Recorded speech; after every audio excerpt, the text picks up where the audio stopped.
Hey everybody, it's Jason Blaha here, and once again it is time for the Q&A, so let's go ahead and knock this out. And actually I think I've got the first 8 questions or general fitness questions this time, saving a couple of performance enhancement related questions for the last couple, and then I threw in kind of a personal question in there that kind of relates to my how to spot fake natties thing. It's a, I don't know, interesting question. I'll see if I can answer that. And so let's get this started. First question. Jason, I have heard you in a few of your videos recommend doing cardio every day. Are you referring to LISS cardio? Because I have also heard that HIIT cardio can be counterproductive if done too often. For those who don't know the difference, LISS cardio is low intensity steady state cardio, and HIIT is high intensity interval training. Yeah, you are correct. HIIT cardio done too frequently can absolutely impede your recovery, energy system, overlap everything with your weight training. It needs to be used more conservatively. As far as LISS cardio goes, yes, I do advocate that. That's something I started advocating a couple years ago. I did change my stance on that based on the data. You don't necessarily have to do hours and hours of LISS cardio every day. LISS cardio, if just done conservatively, a minimum of 20-30 minutes a day. There's nothing wrong with doing an hour, but 20 or 30 minutes of LISS cardio a day is absolutely beneficial for your overall health, your overall longevity, quality of life, and it can help with your recovery from weight training. So yes, I do recommend that everybody do a minimum of 20 minutes of LISS cardio of some type every day, just low intensity cardio, just to get your heart rate up, to get your cardiovascular system working, to just improve your overall work capacity. And it's great for your recovery, health, everything else. You should be doing it 20-30 minutes every single day. And I advocate that for everyone, both the recreational lifter and the athlete alike.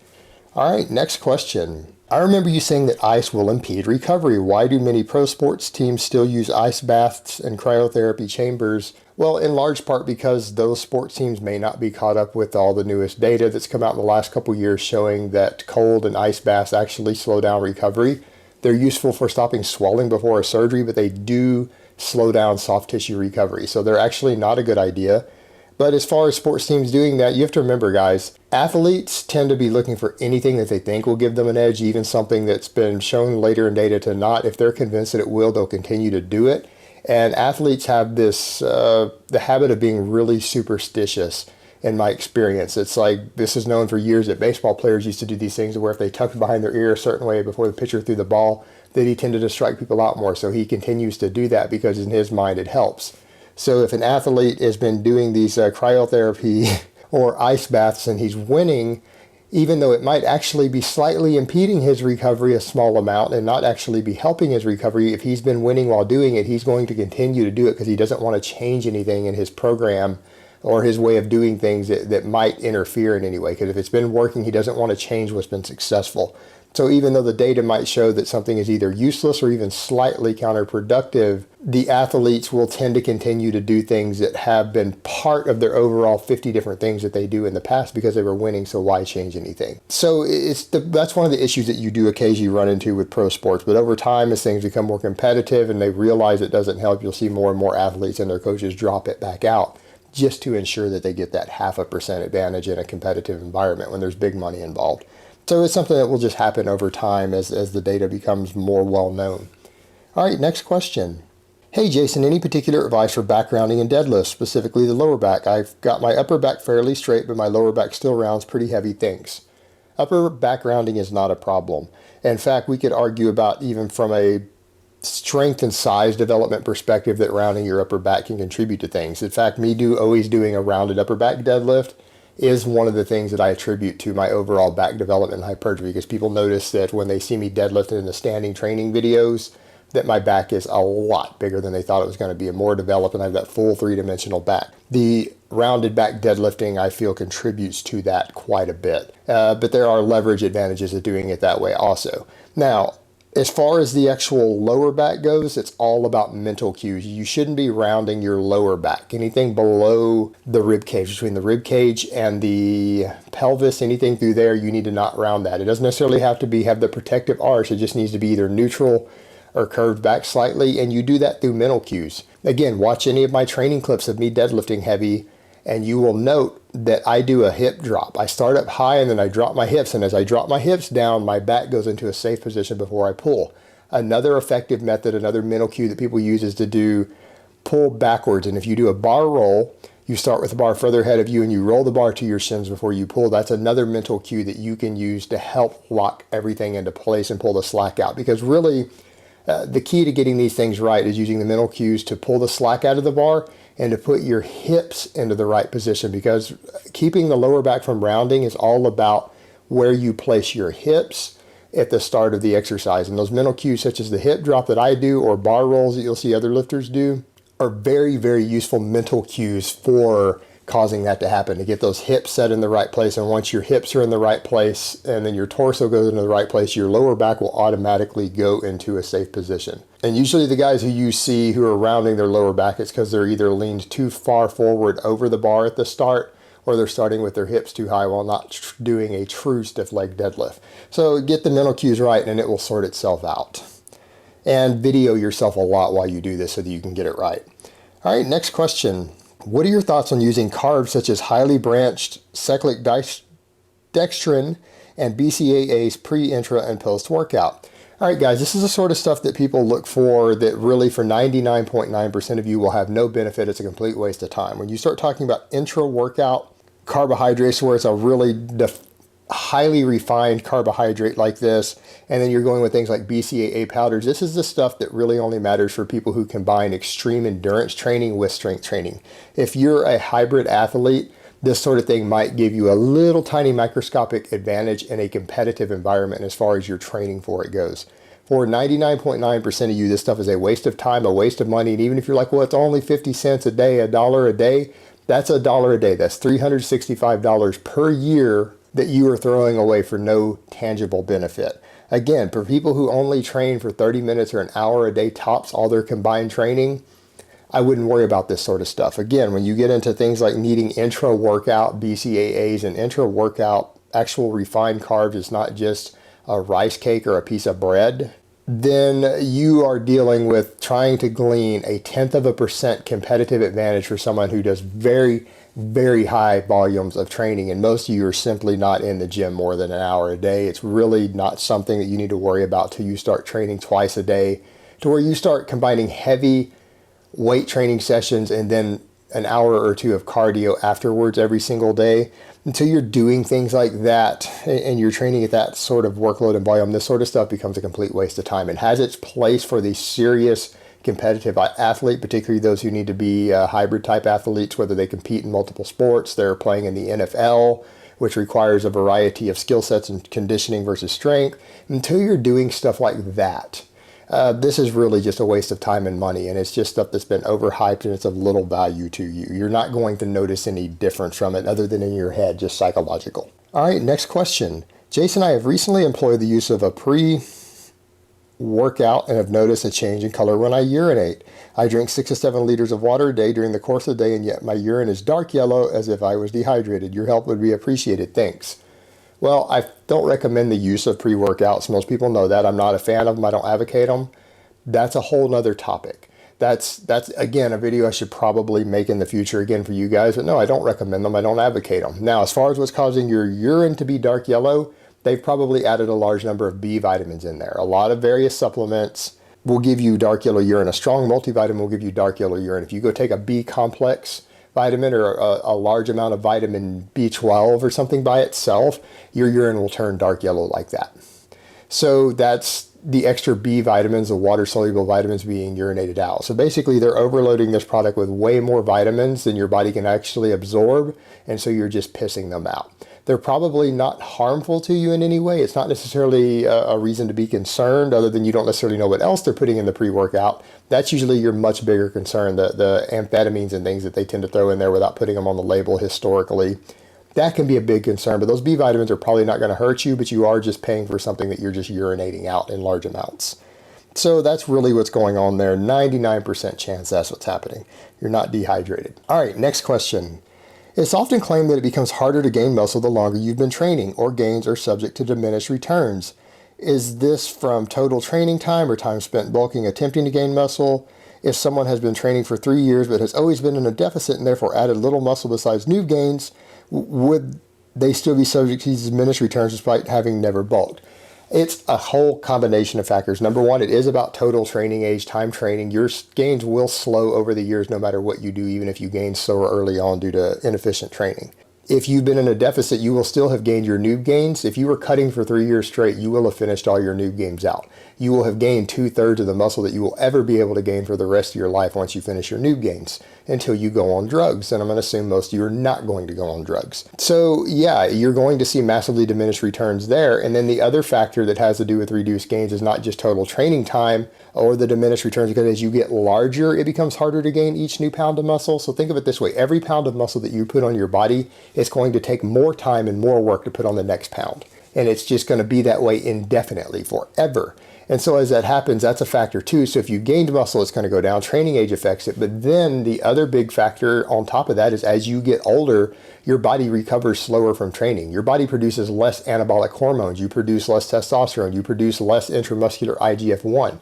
You will make slower gains over time purely due to your age. And in fact, as I've explained over and over, as you get older to a certain threshold, you will lose the gains that you have no matter what you do. You will not be able to keep all of them, as you, again, due to age and the hormones and everything that your body produces. So you've got all those factors to consider. So even in your situation, will you still see quite a bit of diminished returns? Yes, absolutely. You will see diminished returns, just maybe not as much diminished returns as if you had bulked hard for the entire first 2 years, which is going to give you massive diminished returns from that point. You're going to have not quite as bad of diminished returns in that situation as that, but they are still going to be massively diminished. You're going to make very slow gains after that, no matter what. And that's just reality. All right, next question. You've been talking a lot about keto recently, but would you recommend this diet to those whose sport requires them to operate in the glycolysis energy system, i.e. grapplers, 150-meter runners? I have heard a lot of options and conflicting information on this. I don't yet have enough information to commit to a keto diet. Was hoping you could shed some light on this. All right, I know this guy personally who asked this, and I know that he competes in jiu-jitsu and is military. All right, so for this, I'm going to say ketogenic diets are just fine. You're not going to expend that much glucose while you're grappling. You're going to expend a bit, but it's not as much as you think. And case in point, a lot of strength athletes, successful strength athletes, have utilized ketogenic diets. In fact, Jamie Lewis was a very successful wrestler, university level wrestler. Before he got into powerlifting, he's been a crossover athlete in different sports. He has used ketogenic diets for the entirety of his training career off and on, and he became a world record powerlifter, raw world record powerlifting holder shortly after he got into powerlifting, while again following ketogenic diet. So he was a successful university wrestler, which requires a lot of grappling. He was been a successful world record holding powerlifter, all while doing ketogenic diets. And there are plenty of coaches out there who are pointing out that ketogenic diets can be fine for athletes. It just depends upon the athlete's individual response to diet and genetics. Remember, the point I always make is that there is no such thing as a perfect diet for everyone. There is no such thing as a perfect diet for every athlete. It's not just dependent upon your individual sport, because it can vary from athlete to athlete within the exact same sport, even in the same competition as far as diet goes. So ketogenic diets can be fantastic even for grapplers and people involved in contact sports, combat sports, things like that, as long as your body responds well to them over time. That's the main thing that you're looking at. Do you respond well to the ketogenic diet for prolonged periods of time? And if you do, then it will probably be just fine. Depends on the person. All right, next question. Jason, for those who like to average their calories over the course of a few days, how many days would you say is reasonable for using as an average, and does this vary with bulking, cutting, maintenance? Thanks. All right, this is one of the things that we do because it's easier for us to track. We track our calories and food intake on a 24-hour cycle because we're going to sleep once in there and then it's the next day. It makes it easy for organization purposes. The truth is, we don't actually digest and absorb all of our food on a 24-hour cycle. We track that for convenience because day to day is the easiest way to track anything that we do as human beings in our normal life. But the truth is, when you consume food, most of the calories that you consume, you absorb during the first day. But a lot of the foods you eat, particularly higher fat foods, and in some cases higher protein foods, it can take you up to 72 hours to completely absorb all the nutrients and calories from the food that you're going to take in. So you might have eaten a big 1,200 calorie meal on day one and absorbed 800 to 900 calories of it the first day.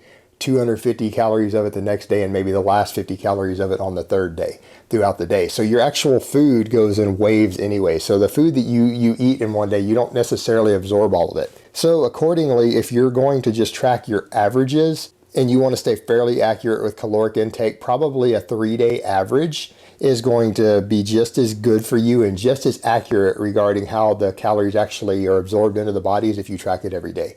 So if, for example, you know that your maintenance is around 3,000 calories a day, and you know that you vary it a little day to day, but you consume approximately 9,000 calories every 72 hours, because again, you're averaging on a 3-day cycle, you're going to get pretty much the same absorption in your body, as long as you're not going crazy with it and doing 5,000 one day and 1,000 the next. As long as they're within 500 calories or so of each other, and you're just averaging the 3,000 a day on a 3-day cycle, you're not going to see any real significant difference in your performance, body composition, anything else, because our bodies really kind of work on a 72-hour digestion cycle anyways for a lot of the slower digesting foods that we eat.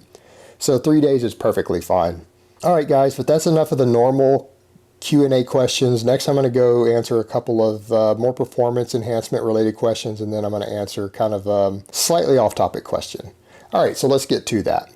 Jason, what advice would you give someone late 20s who had blast and cruise very conservative doses for about 2 years, but decided their life/training goals didn't, for the foreseeable future at least, warrant this approach in terms of making the transition back to life without PEDs? Training still being consistent, diet still being good, not a massive change in lifestyle, just priorities. Not expecting to keep gains, not naive in that respect. How did you approach your time off those years ago? Great question. For me, I got lucky. I didn't need TRT immediately. That's going to be your biggest concern. Yes, you could go do a whole PCT type approach and try to get yourself back online and avoid TRT completely. I got lucky. I had a rough 3 or 4 months. I'm not going to lie, because I had blasted and cruised for about 4 years straight. And I think I came off when I was either 27 or 28. But I had really good medical insurance through the corporate job that I picked up at that time. So I went and got my stuff checked and everything. And after about 5 months, my testosterone was back up around almost 800 nanograms per deciliter. I'm actually a high producer of testosterone genetically back when I was younger and healthier. So I was personally able to bounce back. I did have to scale back my training volume. I was working a lot of hours at a corporate job, so my workouts were only about 30 minutes long. I ate pretty well, but yeah, I did come completely off the gear, and I lost gains. I absolutely lost gains. I kept a lot of gains too, though, surprisingly enough. I was probably still over my natural limit for several years until I got sick and then was bedbound for a while. But I did keep a good chunk of my gains. But yeah, I was able to transition okay. So all you really need to do is just make sure that you do a PCT complete with ACG and all of that stuff. Consider talking to a medical doctor about it. Get a little blood work done. Again, if you got priorities in life, I'm going to assume, that's within those priorities. You have, maybe you're trying to pursue a career more and everything. Well, get some good insurance. Go see a doctor, get your blood work done, see where you're at. As far as your diet and things go, realize that you don't have as much leeway as you did when you were blasting and cruising. You've got to eat more fats. You've got to get more essential fatty acids, things like that in your diet to keep your testosterone production up. So your diet needs to be a little better in that regard. You can't be doing these real low-fat diets and stuff anymore. Nuts, seeds, avocados, all that stuff is your friend. Fish oil becomes your friend at that point. Now, on the other hand, if you can't get your body to come back online, you're going to have to do TRT. So it's just going to be based upon the blood work and how you bounce back. You blasting and cruising a couple years, as you're getting older, you might find that you actually need TRT after you come off. I didn't need TRT for several years after I came off before it all finally caught up with me later. And so again, you've got to just track these things and be aware that you may have already cashed in that card and you might need your TRT sooner than you would have had you not ever used gear. And that's the price you might have to pay for that. So it's going to come down to what your blood work looks like and how well you bounce back. But the main change is going to be doing a full HCG type protocol. It's going to be making sure you get plenty of fats in your diet and your overall lifestyle is healthy. You get plenty of sleep, things like that, so that your normal production hopefully comes back online. And if it doesn't, then you're going to have no option but TRT. All right, next question. Hey Jason, if women get clitoral hypertrophy as a result of taking steroids, do men get hypertrophy in their members while using steroids?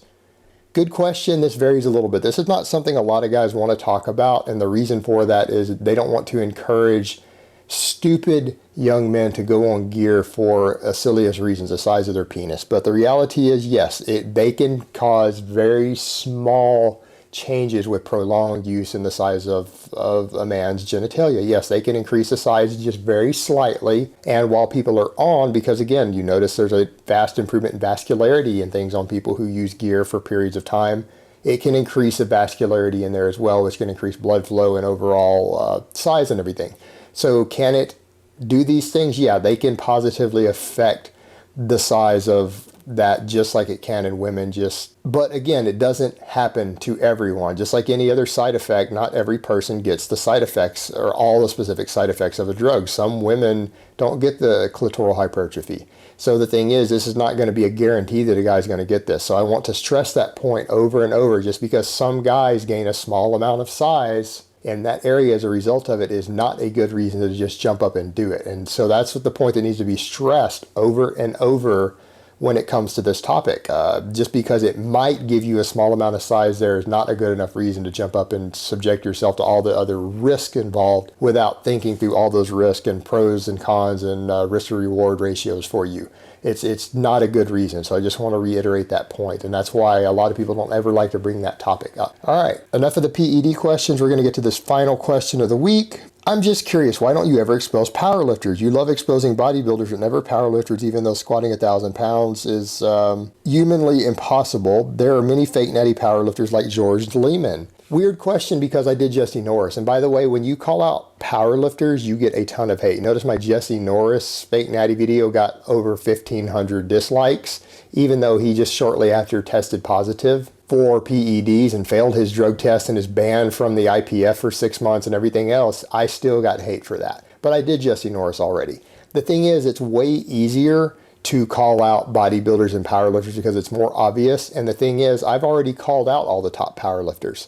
And it's because they're elite athletes. I've said over and over that I don't want to cover sports for the most part because it's assumed by default that no matter what they say and no matter how clean they test, that most elite athletes, if not virtually all elite athletes on earth, are using PEDs of some type. They just are good at passing drug tests. There's a whole system behind it. I've done tons of videos on that. So there's no need to really call them out individually unless they are largely irrelevant here to the fitness world, because this is a fitness channel and I'm trying to expose this in the fitness world and to prevent people from selling crappy products, from selling crappy services, things like that. My whole point in calling out fake natties is not to call out the fake natties. I don't care that they're a fake natty. No one should really care. The problem is that they're giving people unrealistic expectations that is going to hurt their self-esteem in the long term, and it's being used, and this is the big one, to market supplements, training, and diet that is not going to be that effective. It's being used to con people out of their money to sell them products. So by people being made aware that this isn't true, that these people aren't natty,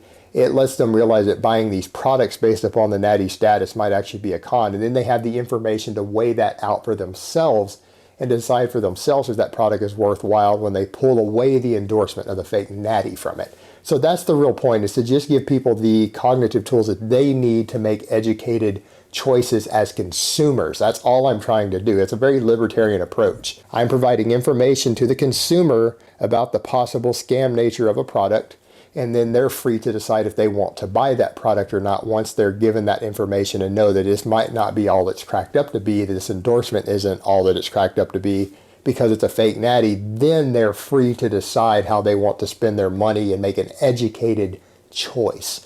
And that's all I'm trying to do with that. So I'm not concerned with calling out each person. If the person isn't being involved in some way with selling a product or service based upon their fake natty status, then it's not that big of a concern for me personally. I really don't care. I only want to give the consumer the ability to make an educated choice. And it's weird that you mentioned George Leeman. George Leeman has admitted multiple times to using drugs. So I'm not sure how he qualifies as a fake natty. So there you have it, guys. All right, guys, well, that's really all I have to say on that today. I hope it's been informative, and I will talk to you guys next time.